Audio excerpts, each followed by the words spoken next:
Hi, I'm Jeff Murr. I want to welcome you to True Texas History. Today is October the 13th, Friday the 13th of all things.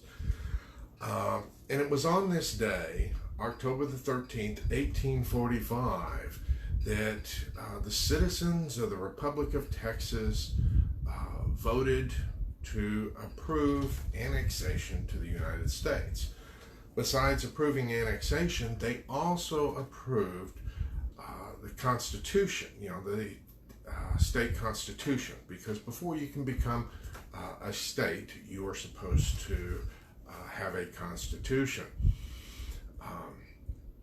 Well, that's what the history books tell you. Anyways, what I want to do is go ahead and take a look at what was going on, because with this election, there are questions that need answering concerning how free the election was. And I just want to go ahead and make you aware of some of the background that was going on in Texas at the time. Okay, in 1845, some of the things going on at this time, you have trouble in Mexico. There is the leader of Mexico is Jose Herrera, and Herrera had recently deposed of Santa Anna, and he was clamoring, saying Mexico wanted all of Texas. That inflamed some things. Now, by this time in October, the state legislature, the national legislature had already sold us out. And some of the things that have happened, in July, a U.S. military detachment arrived. Actually, it was an army, and they called it the Army of Occupation. What it amounted to was Zachary Taylor and 10,000 U.S. troops that were stationed in Texas. Now, mind you, these troops, the orders were given in April and they arrived in July. So if you have your timeline, you have 10,000 American troops stationed in Texas. You also have the U.S. vessels sailing into Republic of Texas ports, wanting them to no longer extract taxes from U.S. vessels. They had persuaded them to do that. Then a U.S. naval vessel went into Galveston and persuaded the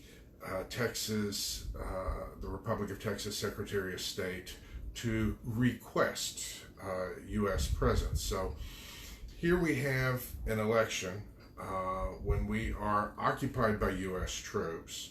Our government officials had already been compromised by United States agents. Is it surprising that they approved the Constitution and annexation? I have problems when foreign troops are on Texas soil and you supposedly have a free election. Of course, that raises questions.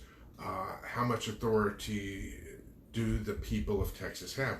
It's amazing how we had the authority to go ahead and vote for annexation, yet less than 20 years later, when the people voted to leave the Union, that wasn't legal.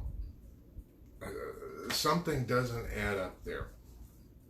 But many times, some of these things are not pointed out.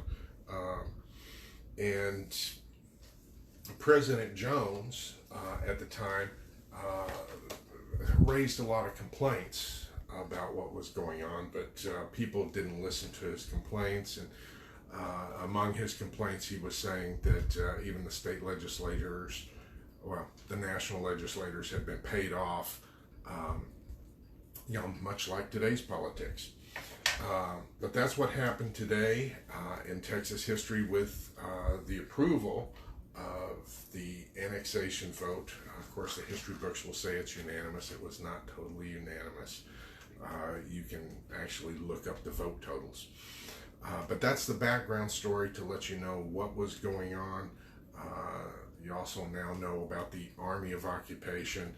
Supposedly the U.S. was pre-positioning it in case Mexico decided to do anything. But that gets into the whole Mexican-American War and how that started.